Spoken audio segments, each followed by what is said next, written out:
మీ చిన్నాయన కొడుకుని చంపడానికి మీ తమ్ముడు మనుషులు రెడీ చేశాడు. ఏటు ఒడ్డున పక్కూరు మనుషులు గుమ్ముగూడున్నారు.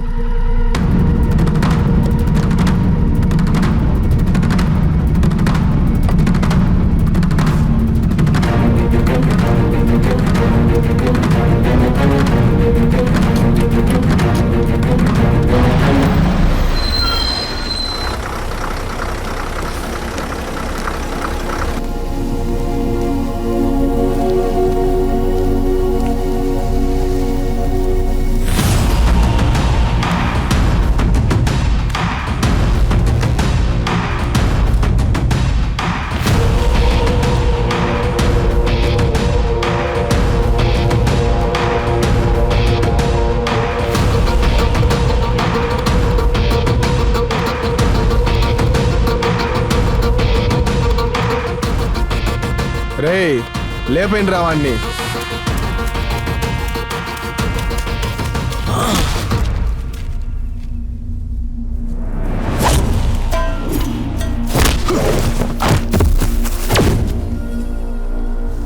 అన్నా నువ్వు తప్పుకోనా, వాడు మా నాన్నని నరికినోడు. నువ్వు నా తమ్ముడివి, ఆయన నాకు అన్న. నన్ను దాటి మా అన్న మీద చెయ్యేంట్రా.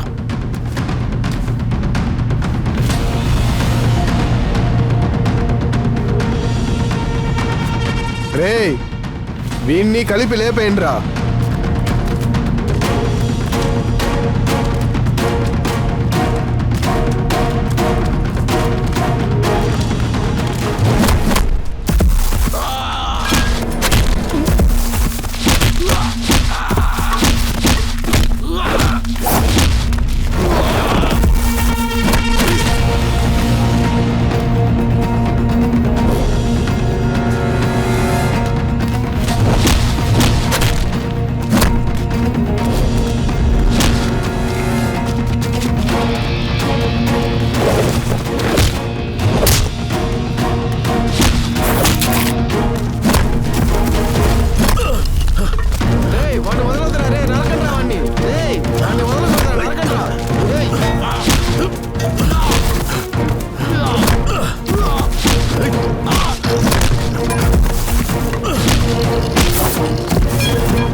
ఏంట్రా ఇలా చేస్తున్నావు?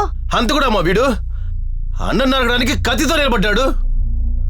నేను గనక వెళ్ళకపోతే ఇద్దరు ఎవరో ఒకరు చచ్చేవాళ్ళమ్మా. రాయ్, అసలు నీకేంట్రా సమస్య? నేను చూస్తూనే ఉన్నాను, నీ ఇష్టానికి ప్రవర్తిస్తున్నావు ఏంటి?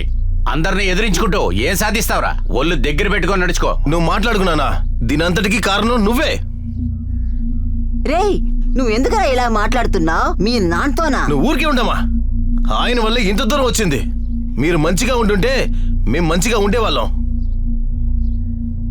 మీ అన్నదమ్ముల సమస్య మీరు సరిచేసి ఉండాలి. సరిచేయకపోవడం మీ తప్పు. వాళ్ళు మమ్మల్ని, మేము వాళ్ళని శత్రువుగానే చూడాలి. అదే కదా నాన్న మీ కోరిక? మన అన్న వాళ్ళతో కలిసి బతుకుతేనే నాన్న మనిషి. తమ్ముడొద్దు, చెల్లిళ్ళొద్దు, నేను ఒంటరిగానే ఉంటానంటే రేపటి రోజు మేము కూడా ఒంటరి అయిపోతాం నాన్న. మాకంటూ ఏ బంధము ఉండదు.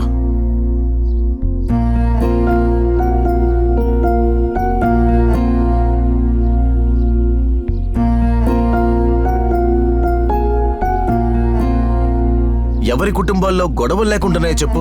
ఎన్నిసార్లు గొడవ పడ్డా ఏదో ఒక సమయంలో కలుస్తున్నారు కదా. ఇలాంటి రాతి గుండె మనిషిని నేనెక్కడా చూడలేదమ్మా. అన్న పెళ్లిలో కలుస్తాం, చెల్లెలు ఫంక్షన్లో కలుస్తామని ఎన్నో రోజులు నమ్మానమ్మా. ఆయన కలుపుకోడు, మనల్ని ఎవరితో కలవనిపడు. ఇల్లామ్మా ఇది? ఎందుకు ఇక్కడ పుట్టారనిపిస్తుందమ్మా?